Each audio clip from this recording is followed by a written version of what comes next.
Kyle Rittenhouse, in the wake of his multiple killings, his public image was obviously on the rocks. And he wanted to assure you that your beliefs that you might have immediately had about him politically are not true. This doesn't really represent who he is. You think that he's some sort of white supremacist or that this was an ideological thing. That's not true at all.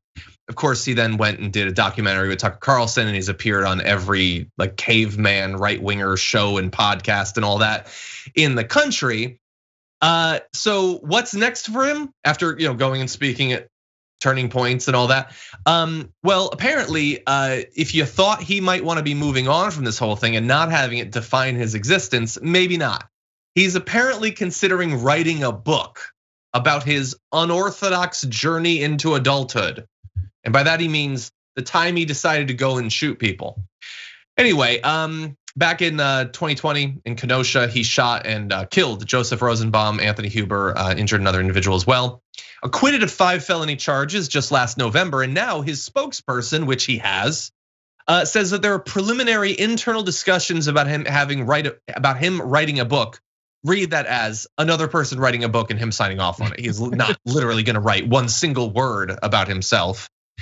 Anyway, they said it will most likely be a story of a young man's very unorthodox journey into adulthood, what it took to make it, and the lessons he learned along the way. What do you mean what he took to make it? He took a gun he shouldn't have had to a protest and shot people. The lessons he learned along the way, he's like getting applauded by right wingers. What lessons are we supposed to believe? He learned some lessons about how to make money off of killing people. He definitely learned that. Anyway, Jayar, what do you think about this? Yeah, so it's the lessons he's learned is how to be a good right winger, and people are like, hey, you got to do some way to make sure you capitalize off of this attention. From the way TPUSA sent you out there like a rock star, you got to make some money off this. So since you're catering to old conservatives, you have to write a book that no one wants to read. What is it about what Kyle Rittenhouse would write or someone else would write in his name would make you think, hey, this guy has lots to say that I'd like to hear? Yeah. Not much. What would you read that for? Let's say that you were like a Second Amendment person. What would you read that for? What do you need to know about his life leading up to him deciding to do that? Like maybe we can get some backstory on that video that came out of him punching girls. Maybe we can get some backstory on that. No, this is what the right wing does. It is a manufactured industry where they say he's gonna get a 7-figure book contract. Maybe he will, honestly.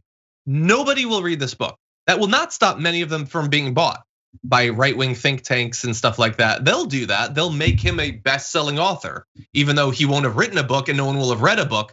But this is how they do it. They need to manufacture celebrities. So you might be wondering, why would they do this? Because they want Kyle Rittenhouse. The right, as a monolith, wants celebrities that are known for the fact that they killed protesters. And so if they need to throw some money that was donated to a right-wing think tank to artificially put him on the bestseller list for a couple weeks, they will definitely do that to create the celebrity they need. They need it so that they can have the next Kyle Rittenhouse or the next 100,000 Kyle Rittenhouses to support this type of process. They need to keep this going. They need another one. And if they don't support and supply this one, they can't have the next one. Yeah, well, and they certainly don't want the right wingers having a couple of minutes where they're not thinking about people they hate, people they fear, and then looking around their life and wondering why things aren't better and why the Republican politicians aren't delivering for them.